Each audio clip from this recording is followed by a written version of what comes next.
Delhi NCR में प्रदूषण का कहर जारी है। केंद्रीय प्रदूषण नियंत्रण बोर्ड के अनुसार दिल्ली में वायु गुणवत्ता गंभीर श्रेणी में बनी हुई है। आनंद विहार में AQI 452, आरकेपुरम में 433, वहीं पंजाबी बाग में 60 और आईटीओ में वायु गुणवत्ता का स्तर 413 दर्ज किया गया है। दिल्ली, नोएडा, ग्रेटर नोएडा, गाजियाबाद, फरीदाबाद समेत एनसीआर के सभी इलाकों में प्रदूषण का स्तर गंभीर है। केंद्रीय प्रदूषण नियंत्रण बोर्ड यानी कि CPCB के समीर ऐप के मुताबिक दिल्ली का आज का AQI 418 के आसपास दर्ज किया गया है। बीते कल की बात करें तो ये दिल्ली में वायु गुणवत्ता गंभीर श्रेणी में बनी हुई थी। सुबह के वक्त कई इलाकों में धुंध की चादर छाई हुई है। गुरुवार तक दिल्ली में प्रदूषण से कोई राहत नहीं मिलने के संकेत हैं। दिल्ली एनसीआर में प्रदूषण के स्तर और हवा में घुले जहर ने लोगों की परेशानियां बढ़ा दी हैं।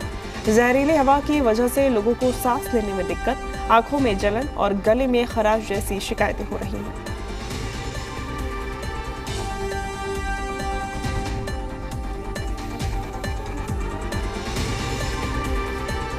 तो लगातार लोगों की मुश्किलें बढ़ती जा रही हैं और ऐसे में वायु का गुणवत्ता स्तर 400 के ऊपर दर्ज किया जा रहा है और जो कि बेहद ही खराब श्रेणी में आता है। अलग अलग इलाकों के आपको AQI बताएं तो 300 से 400 के बीच में फरीदाबाद, गाजियाबाद, गुरुग्राम जैसे इलाकों में AQI बना हुआ है जो कि बहुत खराब श्रेणी में आता है। वहीं दिल्ली के मुख्य इलाकों की बात करें तो 400 के ऊपर ही AQI यानी कि एयर क्वालिटी इंडेक्स दर्ज किया गया है। ये AQI बेहद ही गंभीर श्रेणी में माना जाता है और ऐसे में इस हवा में सांस लेना बेहद ही हानिकारक है।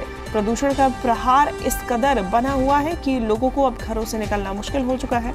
ऐसे में एडवाइजरी भी जारी की जा रही है कि तमाम बच्चे, बूढ़े, बुजुर्ग और वो लोग जिन्हें सांस लेने में दिक्कत है वो कई सावधानियों के साथ ही बाहर निकले, कोशिश करें ना निकले, ज़रूरत पड़ने पर ही निकले और सभी सावधानियों के साथ अपने घर के बाहर कदम रखें। देखिए, इस हवा में सांस लेना आपके लिए बेहद हानिकारक हो सकता है। इसीलिए स्वास्थ्य विभाग की तरफ से भी अपील की जा रही है कि आप इस हवा में किसी भी प्रकार का फिजिकल एक्टिविटी ना करें, कोई भी व्यायाम या फिर मॉर्निंग वॉक्स करने से बचें, क्योंकि इससे आपके शरीर पे, आपके फेफड़ों पर और ज़्यादा बुरा असर पड़ सकता है। फिलहाल जो तस्वीरें सामने आ रही हैं वो बेहद ही चिंताजनक है।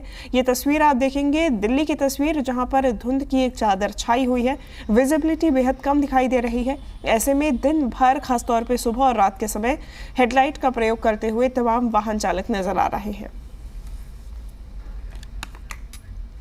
चलिए ज्यादा जानकारी लेंगे। जी मीडिया संवाददाता अनुष्का गर्ग हमारे साथ जुड़ गई हैं। अनुष्का, उम्मीद अभी कितनी बची हुई है कि आने वाले कितने समय तक इस प्रदूषण से राहत मिल सकती है?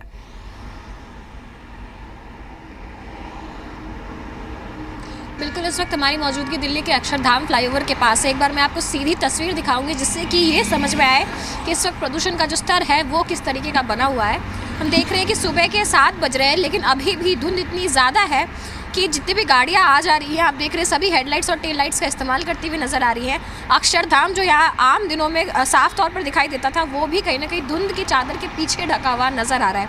ना सिर्फ दिल्ली बल्कि पूरे NCR में जो AQI का स्तर है वो गंभीर श्रेणी में बना हुआ है और लगातार बीते कुछ दिनों से ये जो स्तर है वो कहीं ना कहीं बरकरार नज़र आ रहा है। लगातार जो दिल्ली वाले हैं वो जहरीली हवा में सांस लेने को मजबूर हो रहे हैं।